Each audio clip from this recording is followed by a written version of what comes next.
talk about adoption. Because I had done a special about adoption, and I'm an adoptive parent. I adopted my son Colby. He's 24 now. But Marty liked the idea of that speaking about adoption, and we thought we could find some good common ground because he's anti-choice, I'll call him, because that's what I... Anti-choice. Choice, okay, right. Gotcha. Because I look at the spectrum this way. You've got anti-abortion, which obviously is there. You really don't have a pro-abortion side. Nobody's really pro-abortion. No. there's that pro-choice in the middle where women make the judgment for themselves, and again, government interference is out. And I got Billy Michael and I talked about that when he was on, and we came to the conclusion was that libertarians probably would be pro-choice simply because they don't like that government heavy-handed interference in people's lives. Right. So anyway, so Marty had me on, and we were talking about adoption. But before we got to adoption, I had to make sure that I got my 2 cents in about how being pro-choice is not being pro-abortion. Right. Right. Well, that's often what happens. And I almost browbeat him until we got through what I wanted to get through. Well, that happens before we got to the adoption. Yeah, that happens a lot because what they do is if you have a stand on something, they now automatically take the furthest possible away and say, well, that's and it becomes an us versus them. And they blow it up. And media loves a good pissing contest or a good cockfight or whatever you want to call it. Media loves that. They don't like common sense kind of good, honest discussion. They want to have people on just about slugging it out. Right. And it stinks. But that's because media has become entertainment. Right. It's not like back in the old days where your news show in the evening was the loss leader for your night's entertainment. If you had a good news show, people would stick with CBS or ABC or NBC to watch the rest of the evening if they watched the news on that channel. Right.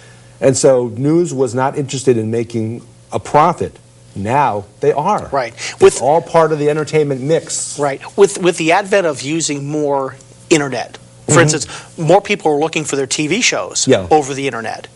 Do you see maybe that the local cable like Comcast 23 and what you do with these shows maybe can have more playtime in folks' living rooms here locally?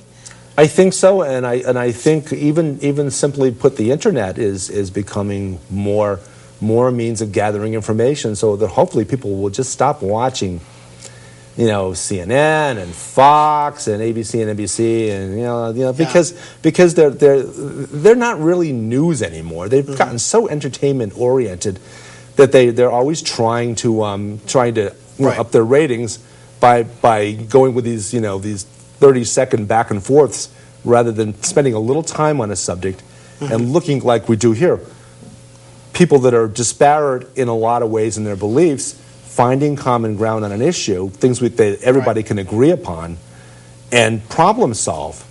And that's where the Congress and the House of Representatives, the Senate and the House of Representatives have lost their way because they're pitched against one another, and they've got to and likewise with all the fundraising groups from both sides. They've got to find an enemy on the other side. They've got to they have to put a Bill O'Reilly up there and show what Bill O'Reilly does. It's so horrific, and say, do you want Bill O'Reilly? And give money to us. Right. On the other side, they'll find a George Soros.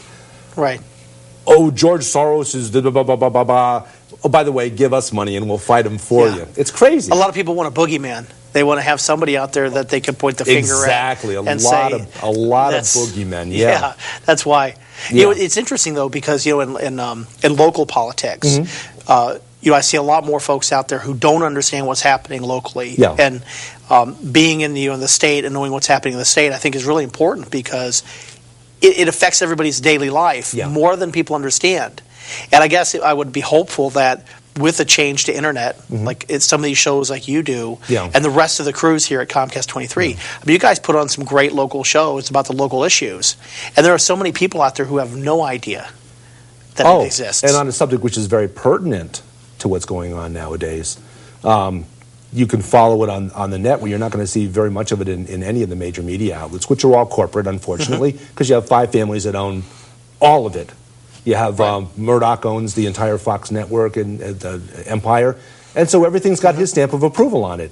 Likewise, General Electric and Comcast own NBC.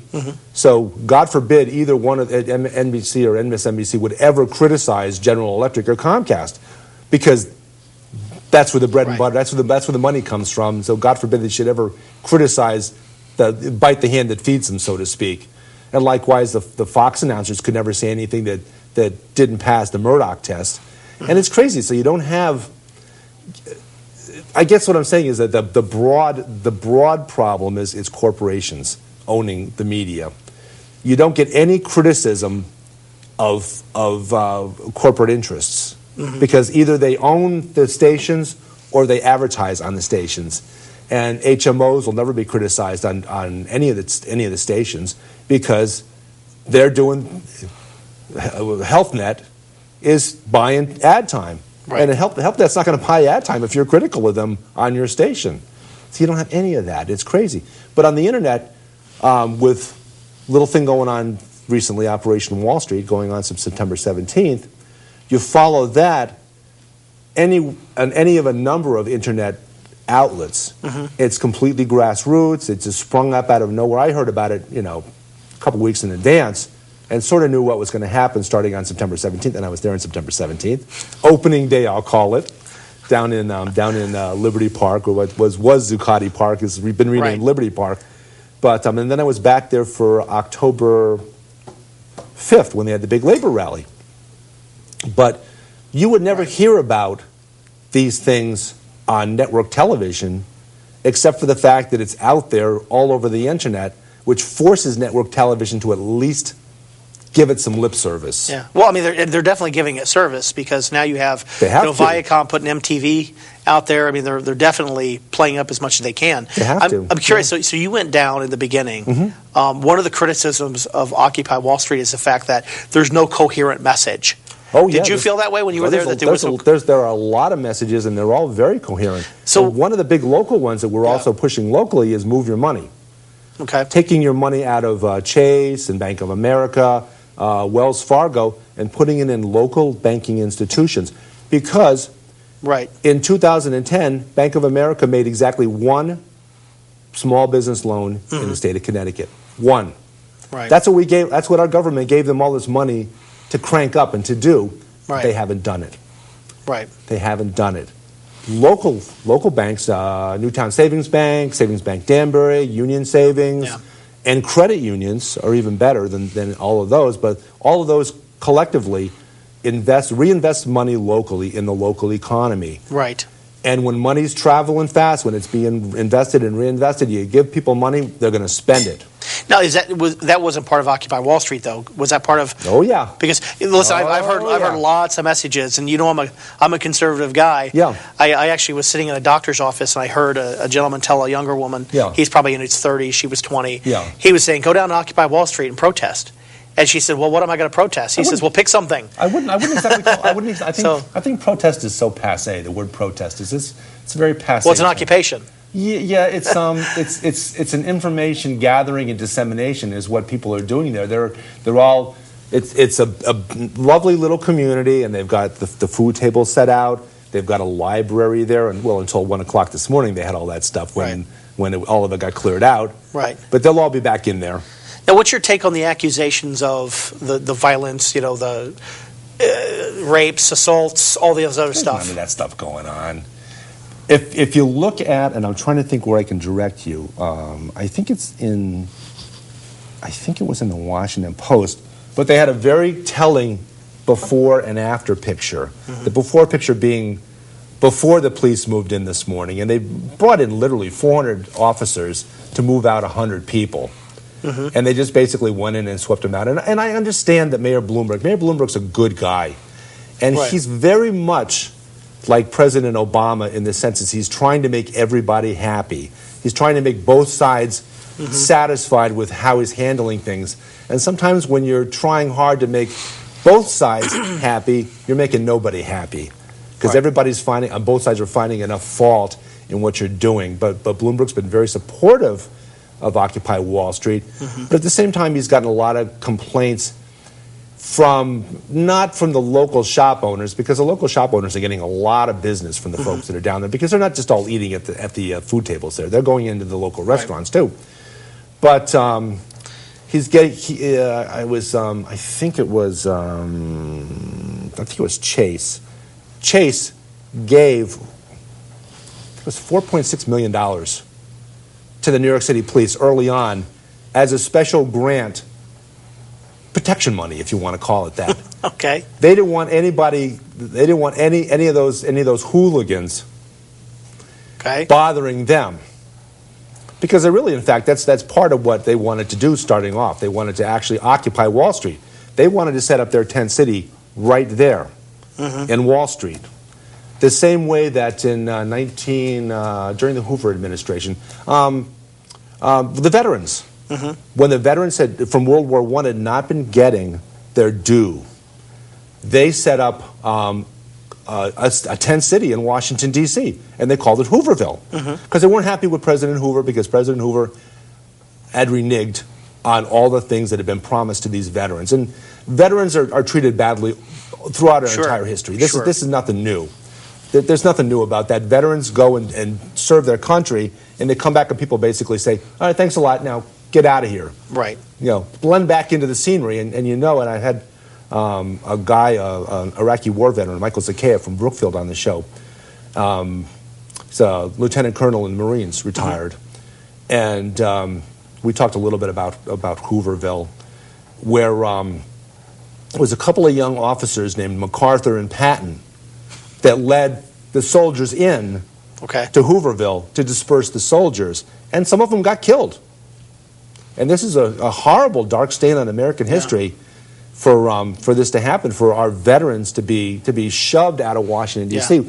Well, these folks that are down on Wall Street, a lot of them are veterans too, because they're jobless, trying to get a job, trying to assimilate back into society, and they're harboring a lot of anger. Well, I mean, we were talking about libertarianism earlier, and one of the arguments about the Occupy Wall Street folks is that they're on private property in many instances. I don't think that park's private property. I don't think Zuccotti Park. I think it's a park. So is there any? I mean, what's the problem, and what do you think with them being there? I mean, why'd they pull them out? Because the way I understand it, they don't have any problem with them protesting. In fact, the courts had ruled, or was looking at it, they can be there, but they can't have their gear. They can't have tents. They can't have, why do you think that is? Well, they don't want the gear there because, obviously, without the tents, how are they going to be able to stay there into the winter time? They have to go shifts. with the tents there, with the tents and a half-decent air mattress underneath. And I learned this when Diane and I went camping in the Grand Canyon. And we got there, and they had a freakish October storm, and there was 2 feet of snow, which of course very quickly dissipated because it's a desert. And as soon as the sun came out and the snow began to melt, it immediately evaporated. So 2 feet of snow became a couple inches of snow in a few days. Right. But we were there, and we learned that with an air mattress under our sleeping bags, we were fine overnight, down below freezing. We were fine. No big deal. Yeah. Now, of course, when we woke up in the morning, we ran directly to the washroom to get cleaned up quickly. You get dressed very quickly. But in the sleeping bag on top of the air mattress, 30 degrees, no big deal. When I was in survival school, I slept on pine boughs one day. Snow. Jeez. And I was fine. I was actually okay. Yeah. It was cold. But, it's going to be interesting to see with Occupy Wall Street, though, where this movement goes, because the criticisms I hear are what we're talking about. Yeah. The violence and some of those issues, the fact that the message is kind of all over the map. Well, first of all, there is no violence. I mean, and the police have been very well behaved. I mean, now there's sort of two groups of police officers down there. Yeah. There's the regular guys with the blue shirts, the regular patrolmen. By the way, are we speaking just of New York City then? Because that's all of them. We're just because I just know more of it. There's a lot happening in Oh yeah, there's literally 1,000 of them all over the country. Yeah, and there are documented rapes and violence and some things happening. Has it not happened in New York City? Maybe. I guess. Maybe that's okay. I guess if you have enough people, I guess there's going to be some crime. Yeah, there's always going to be somebody coming in and I mean, in Woodstock, where everybody was high on drugs and very peaceful. I mean, I'm sure that probably somebody punched somebody else in the nose. Probably a woman got raped. Probably a man got raped. You never know. But at any rate, But as far as what's going on down there, it's a very peaceful setting. They've got a little self-contained city set up there in this little park, and it's not a park in the sense of a lot of trees. It's all the whole ground is granite. It's all granite, so it's cold. So to stay there at night, you have to have something underneath you. You have to have a tent over you. It's pretty cold there, and it'll even get colder, obviously. But the folks down there it's a getting together and exchanging ideas, and the ideas do cover a lot of different topics, a lot of different subject matter. Move your money. There's the talk of how to get the tax structure more equalized, so that the what we call the 1%, which do not pay their fair share in our estimation, pay their fair share. Because and here's the thing. Here's the little set-to I had with Paul and Proda on one of the Patch articles. We got into this thing about Eisenhower, because Eisenhower, in my estimation, was one of our greatest presidents. Republican. Great president in my estimation. Great general and great president. During the Eisenhower administration, the top tax rate in America was 91% on the wealthiest of Americans. Now, obviously, you had set-offs against those taxes, so people weren't paying 91% of their income in taxes. Right. But that was the top tax tier. And America during the 50s was rolling along, and a lot of people were getting wealthy and doing fine, and they didn't mind paying those high taxes. Nowadays, the top tax rate's about 30%. But what were the set-offs? I mean, the set-offs were, what was the actual tax rate? Let me put it this way, the net tax rate was way higher than what it is nowadays. Yeah. And not only is the top tax rate now 30%, and they whine about that, but a lot of executives get paid in stock options, which after 2 years are treated as capital gains, 15%. Yeah. And they still whine about paying that much tax. Well, how freaking greedy can you get? Listen, you'll have no argument from me about reforming the tax system. Yeah. No question about it. I can't buy into the fact that the top 1% is really not paying. I mean, yeah, they pay. Maybe we could do some reform to make sure that there's a fairer tax code for everybody. Okay, I get that. But nevertheless, in our country, the majority of the taxes are paid by the upper 50% plus. Because they own the majority of everything. Right, but the question, I would say in a heartbeat, 2% owns, I believe, 50% of the wealth in America. 2% of Americans own 50%. And that's why they pay the majority of the tax. Yeah. If you look at the number actually that's being spent on taxes, they're paying the majority of it. But they don't pay them. They don't pay proportionately to what they own. They don't pay. If you looked at income and what percentage of your income you actually pay in taxes, they pay a much lower rate than middle-class Americans. Much lower rate. Middle-class Americans are getting squeezed. They are getting squeezed. There's no question about it. It's not to the betterment of poor people. It's to the betterment of the wealthy. Well, there's a lot of things squeezing. I mean, in Connecticut, you're lopped on fee after fee after fee after fee. Yeah. I mean, you only have 100% of your income, and every time the legislature goes gets a percent. A lot of that's for regulation, right. And regulation is, I think, a very good thing. Regulation. I'm not talking about I'm talking about fees. Yeah. I'm talking about when they charge you $150 for this, another $100 for this. $300 for an LLC. You want to turn around and you want to open a brewery. Yeah. It's $1,000 per beer. It's like they literally arbitrarily assign all these different fees to make it very difficult. So that's part of that, and I do consider those taxes. But getting back to the income side, I mean, what's your take on doing something like a flat tax? What's your take on doing or maybe a progressive flat tax? A progressive flat tax would be, I think, very good because as long as you didn't have those deductions and the things that keep the wealthy from having to pay any taxes, and not just wealthy individuals. General Electric last year not only didn't pay any tax to the United States of America, but they got money back. There's something screwy about that. There's something very wrong about corporations that turn tens of billions of dollars in profit giving nothing back to the country, which provided them with the opportunity to get wealthy. There's nothing wrong with that, giving back a little something to your country. I don't have any problem with that. I mean, it makes sense that they should give something back. I think what happens is we often look at corporations as these big, treasure chests, and that we can just go in there and take what we want from it. And that's not what it is. But we don't. Well, that's not what it is, because I think what we hope for is the concept that these corporations would do two things. Number one, reinvest that money back into the corporation to make the corporation better and hire more people. Which they don't. And number two, that they do things to be good community partners and give charities and things like that, which there's a lot of pressure on corporations to do that. Which they really don't. They don't give. They don't exactly. They're not churchgoers. Well, they don't tithe. I'll tell you what. If we came back and looked at, maybe did a show on charitable giving, I would be interested to see exactly what the corporations give in the state of Connecticut towards their communities. Because when I look around, there are a lot of corporations giving significant dollars to help out their communities. You know, but they do not give back the percentage that compare banks and banks. Chase here in Connecticut, Bank of America here in Connecticut, Wells Fargo here in Connecticut do not give proportionately what the local banks, Newtown Savings Bank. I would agree with that. Local banks they definitely do much better, and that's why we're encouraging people. And apparently, I don't know. The last I heard, it was like 650,000 people had shifted their money. And so it's a little bit of a. Listen, I'm a big believer in trying to do your business local, and again, we look for things where we can agree and have common ground. I think that's somewhere where doing business at the local banks makes a lot of sense. Long term, I think it's our communities and our neighbors who are going to get us through tough times. Yeah, I had Mike McLaughlin on about a year ago, and we talked about specifically Walmart.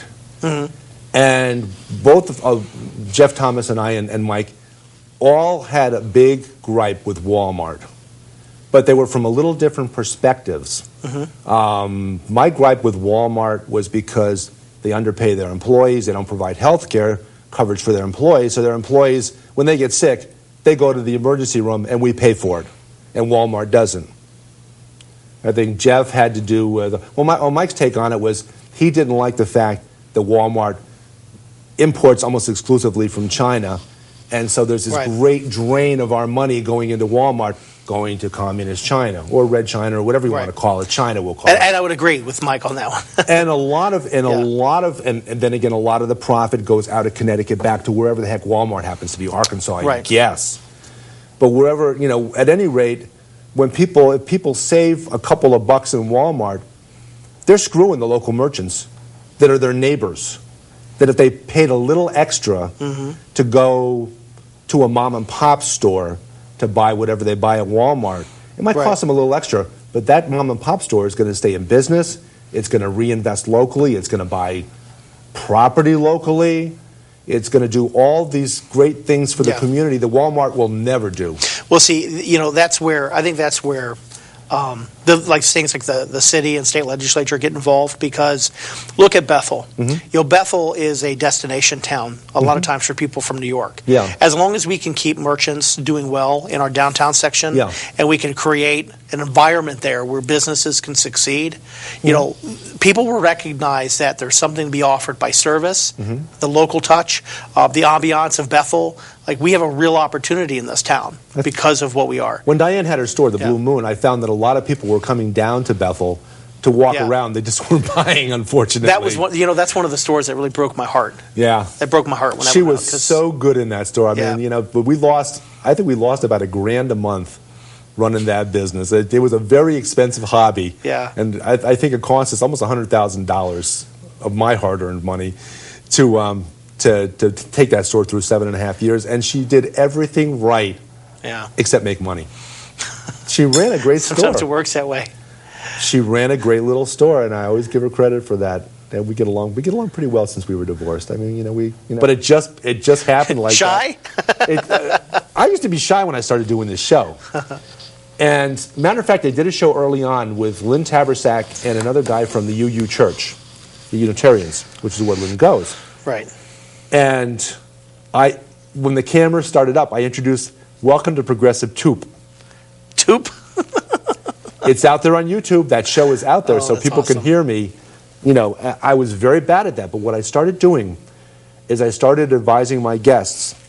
I said, look, this was my shtick. I'd say, look, we're at a little table. Pretend we're at a little table in a coffee shop or in a little restaurant having a conversation, and oblivious to the fact that we've got 3 cameras spying on us. Right.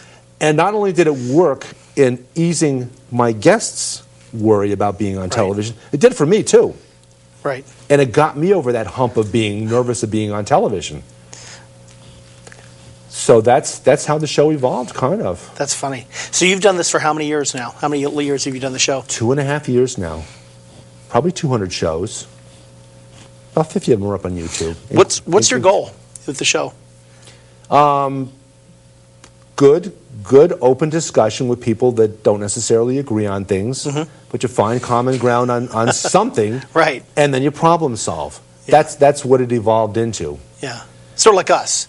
Exactly. We disagree on taxes, but we find middle ground on all of other things. Absolutely. Right. And I think that all of us basically agree on like 80% of everything. But we fight about the 20%. And what's the point of fighting? You know, if we find something that we just can't agree on, all right, you just agree to disagree, and you don't talk about that. But to find something that you find agreement on, and you problem solve. You know, we would get a lot more done if we could find the things in the middle and could compromise. What happens is it's not even the middle so much as this overarching goodness that we all believe in. Yeah. What do you mean overarching goodness? We're all good people. Everybody's good. I believe that. Okay. I believe that really, in fact, there are no bad people. Maybe there are good people that sometimes behave badly. Okay. But I think everybody is basically, I believe in the goodness in humanity. Everybody. I do as well. Everybody. I do as well. Everybody. I think if you looked far enough and you probably could find a stitch of good in Adolf Hitler. Probably. You'd find something. His mother loved him, maybe. I don't know. You know, he was an artist. He was an artist he was a mediocre artist. But he probably had something about his art that would be worth, discussing. Anyway, I think everybody is basically, all of us are basically good people that sometimes make bad mistakes. And listen, I believe in looking for the best. It goes back to my Christianity, and the same way that I consider myself a devout Christian. I've had people on the show that are devout Muslims, that are devout atheists, and I think the common ground is there on all of us. I had Rabbi Tattlebaum on, who lives in New York City, a couple weeks ago, who wrote a book called The Village Rabbi, Tales of the Village Rabbi. Right. And he came on, and I wanted him to compare and contrast Orthodox Judaism to Reform Judaism, and he did that, and we talked about that, and then he read a few chapters from his book, and we discussed those. But I think all the great religions, including the great non-religion, atheism, or agnosticism, if you will, everybody within all those camps are good people and believe in essentially the same things, in peace and in justice. All of them do. But in the case now, in recent times, of Christians and Muslims, you have these little fringe elements that would just as soon kill the other camp. They don't want to talk. Sure. They just want, it's the Crusades all over again. You have crusaders from Christianity that want to go to the Middle East and wipe out all the Muslims. You have Muslims that want to wipe out all the Christians. And everybody else gets stuck in the middle of this crap. Yeah.